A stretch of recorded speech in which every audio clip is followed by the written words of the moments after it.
El mormonismo y la campaña de difamación. Hola de nuevo mis cínicos, hace tiempo que quería traeros este capítulo porque se trata de un tema muy importante por el que la mayoría de miembros activos y exmormones nos hemos visto afectados en alguna ocasión, y es la campaña de difamación. ¿Qué es la campaña de difamación? Pues la campaña de difamación es una etapa que viven los afectados por el ciclo destructivo al que te somete una persona tóxica, como un psicópata, sociópata o un perverso narcisista, una institución sectaria manejada por este tipo de personas. Hoy vamos a desprestigiar a informar sobre las siguientes cuestiones. De la campagna difamatoria del narcisista. La campaña de difamazione, smear campaign, la campaña de desprestigio. Esto pasa con mucha frecuencia con estas personas manipuladoras. Se llama la campaña de difamación. En inglés se llama smear campaign. Las campañas de difamación son una constante en el arsenal del narcisista. Entonces, recordemos cómo va el ciclo destructivo de las sectas y personalidades tóxicas. Pues esto ya empieza en la fase del abuso o ataque y durante y después del descarte. Antes de eso, hablemos de lo que es la difamación, porque es fundamental tenerlo muy claro, ya que a raíz de esto se levantan cruces de acusaciones que nos suelen confundir y tenernos entretenidos en debates interminables. Difamación.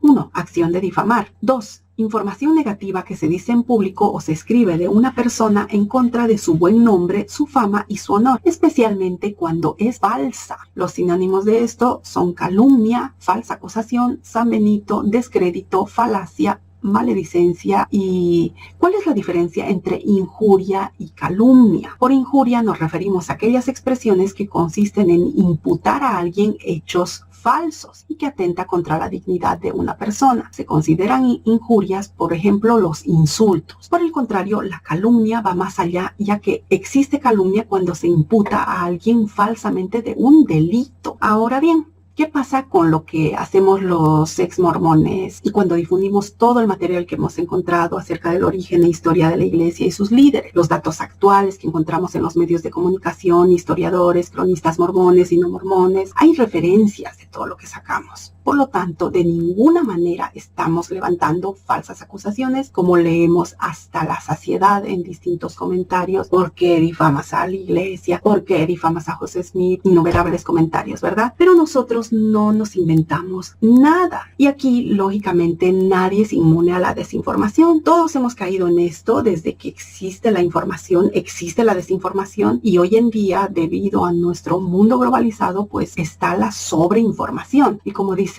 Javi Santaolalla, Internet es como una biblioteca gigantesca con el problema de que no hay bibliotecario. Por eso vengo repitiendo tanto últimamente, lo fundamental son las evidencias de eso que denunciamos o exponemos. Ex-mormones existen desde los inicios de la iglesia. Gente que ha encontrado las inconsistencias, las ha investigado y se ha salido. Incluso cuando José Smith estaba aún vivo, dijo: siempre habrá oposición. Y obvio, esa es una manipulación victimista, porque ya la gente desde ese entonces no se tragaba los cuentos y se iban descubriendo cada vez más cosas. Por lo tanto, tú sigue investigando, compara, verifica, cuestiónalo todo. Eso no hace de ti un calumniador o difamador de la iglesia. Bueno, ahora quiero hablar un poquito de los paralelismos entre la campaña de difamación narcisista y la de la secta. Para esto hay que saber cómo los psicópatas, sociópatas y narcisos perversos crean estas situaciones, porque ellos también van en busca de poder y control sobre sus víctimas y sobre la gente en general. Al igual que para las sectas, para ellos su reputación es lo primero, lo que más cuidan, su máscara y el cómo son vistos por la gente. Mantener su imagen es fundamental, gozar de una credibilidad inmaculada y reputación intachable para que no exista ninguna duda de su palabra. ¿Y cómo lo hacen? Ya desde el principio de la relación, o supongamos que estamos hablando de un amigo o la pareja de un narcisista o sociópata, esta persona, el tóxico o la tóxica, ya desde antes empieza a soltar malos comentarios acerca del novio, el amigo o la pareja. No esperan al final para hablar mal, sino que ya devalúan, descalifican al otro para que la gente ya se haga una idea negativa de esa pareja o amistad. O en el caso de un jefe tóxico, ya empieza a devaluar al empleado del que se va a deshacer más adelante o al que va a sustituir por otra víctima nueva. Esto en el ámbito empresarial se llama mobbing. Pues, ¿qué pasa en el caso de la iglesia? Que ya desde antes, constante pero sutilmente, está siendo criticado o devaluado, y por medio del chisme chisme lo hacen con todo. Es más, hacen que lo hagamos unos con otros, o permanentemente nos están recordando lo pecadores que somos, los ladrones que somos si no damos el diezmo, o levantando suspicacias acerca de nuestra integridad moral, negando lo que ellos hacen y revirtiendo la culpa sobre nosotros con el darbo y haciéndonos dudar de nuestra propia percepción de la realidad, para que en ocasiones sintamos o creamos que nos estamos volviendo locos, o que nos falla la memoria, la vista, el oído, etcétera, con el gaslighting o con la triangulación, para que nos sintamos celosos, inferiores, inseguros y en constante competencia con el resto. Entonces, como decía, los tóxicos ya van a hablar mal de ti o difamarte por adelantado. Y ni qué decir cuando se acaba la relación con alguien así, de personalidad psicopatológica. Te vas a enterar al poco tiempo o casi inmediatamente después de cortar la relación que sueltan distintas mentiras acerca de ti. Falsas acusaciones en las que vas a quedar como lo peor, como alguien inestable, tóxico, problemático, loco, loca, berrinchudo, un largo etcétera. Y esto suele pasar cuando los expuestos son ellos. Cuando te quejas o denuncias de que te han hecho algo o has sufrido algún tipo de maltrato, lo que más odian y temen los narcisistas es verse expuestos. Eso enciende su ira caprichosa, o también llamada furia narcisista. Y ahí te van a poner, como se dice aquí en España, a bajar de un burro, diciendo en resumen que el malo o la mala eres tú. Y volvemos al principio. ¿Cómo diferenciar una difamación de algo que no lo es? Pues con las pruebas. Es la única manera de saber quién miente. Ahora pasamos a ese terreno pantanoso o mixto cuando se trata de lo personal, de nuestras vidas como miembros de la iglesia. Pues inicuas, pasa lo mismo que en una relación con alguna personalidad tóxica. Lo mismo. Tú te has enterado de que la iglesia no ha sido honesta cuando te ha hablado de su historia y orígenes, que no ha sido honesta cuando nos contó la versión edulcorada de José Smith y tantas otras cosas que ahora circulan y llenan espacios en la red. ¿Y qué haces? ¿O qué hacemos muchísimos exmormones? Exponemos y difundimos esto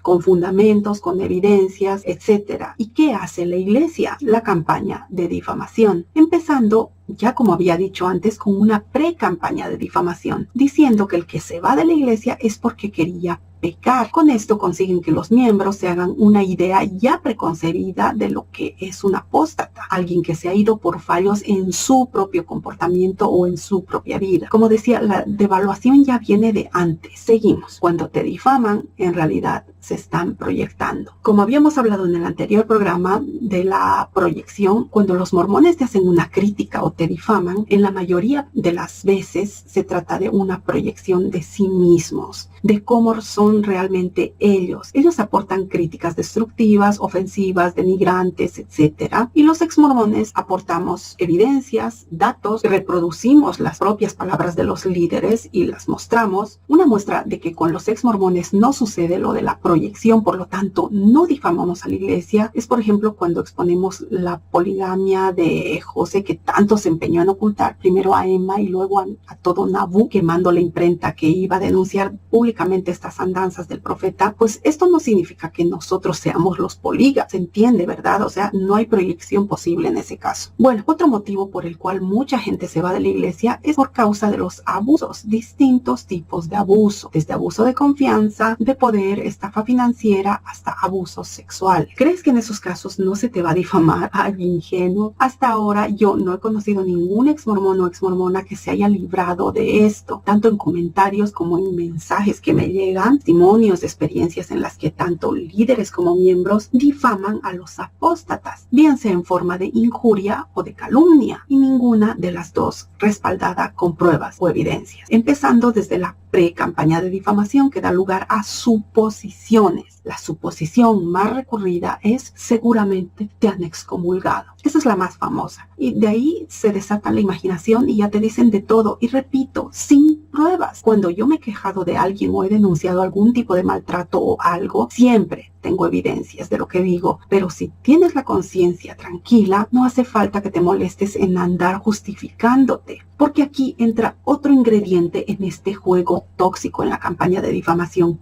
y es tu reacción. Como mecanismo de devaluación, el psicópata o la institución tóxica te intentará destruir buscando tu reacción negativa, la cual es lógica y esperable. Si ves que están soltando mentiras sobre ti, obvio que te va a molestar y vas a saltar. Tu principio de justicia te va a decir que no puedes permitir que hablen así de ti y lógicamente al calor de momento vas a poner el grito en el cielo. Error, error, error. Ellos están esperando que hagas esto. Uno, porque se alimentan de tu dolor y molestia, de tu enfado. Ese es un preciado combustible. Tu odio, tu rabia justa. Y otro, porque si saltas de una manera violenta o efusiva, van a usar esto en tu contra, diciendo, ¿lo ves? Te dije que estaba loca o loco. Os dije que era una persona problemática. Es decir, todo el proceso es deliberado y no es que ellos crean que están diciendo la verdad. Cuando te difaman, saben perfectamente que lo que están diciendo de ti es mentira y las mentiras tienen patas cortas. Por otro lado, los terceros en esto, que son los espectadores, al principio les van a creer a los narcisistas o a los líderes y miembros tóxicos de la institución tóxica, porque también parte de la campaña de difamación, para hacerla más creíble, va a mezclar mentiras con verdades acerca de ti y va a usar cosas que tú mismo le has contado al tóxico o al miembro de la institución tóxica. Como puede ser el obispo, va a usar trozos de tus confesiones, ¿no? Las de las entrevistas, para aumentar cosas, sacar su propia versión para difundir entre el resto de la membresía, al igual que hacen los amigos y parejas narcisistas. Van a utilizar trozos de tus confidencias, cosas que les has contado en tus momentos de vulnerabilidad y como digo, hay y va a haber gente que les va a creer.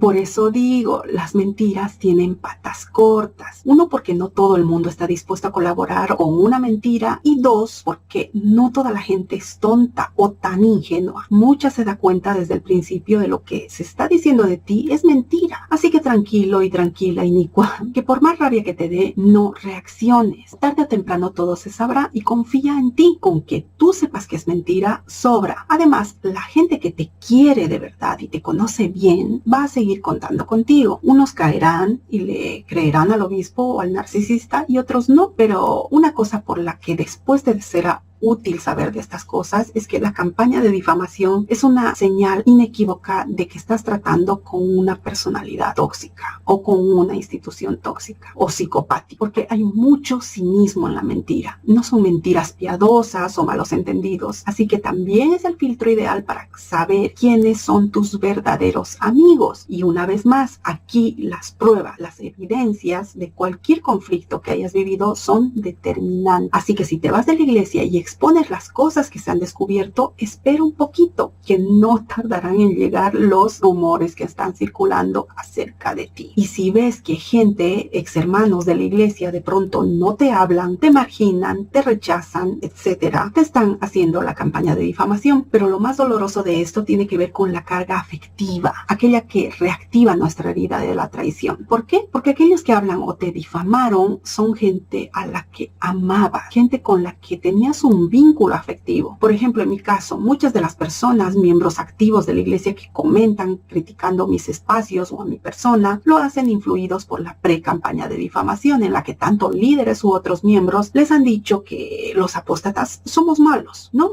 Así, que nuestra vida es un desastre, que estamos condenados, un montón de acusaciones e injurias. Pero tratándose de redes sociales e internet, es gente que no nos conoce. A mí la gente que más me critica no me conoce de nada, ni yo a ella. Por lo tanto, al no haber carga afectiva, a mí sinceramente me entra por un oído y me sale por el otro. Antes, el 2014, recién salida de la iglesia, compartiendo mi experiencia, opiniones, datos que encontraba y difundía, pues sí que me decían algo así y sí me dolía, me indignaba. Pero con el pasar del tiempo y racionalizando, dices, es que esa gente no me conoce. Hasta que llega el día en el que te enteras que gente a la que sí conocías y te conocía bien, te difama. Ahí se te cae el mundo, porque es gente en la que confiabas en su día. Amigas, amigos, hermanos de la capilla, tus ex líderes. Eso es lo devastador. Pero lo bueno de esto es que te muestra de qué pasta está hecha esa gente, su toxicidad, y que realmente no se merecían llamarse hermano. Bueno, Nicos, nuevamente siento mucho haberme extendido tanto y es todo por hoy. No digo más. Adiós.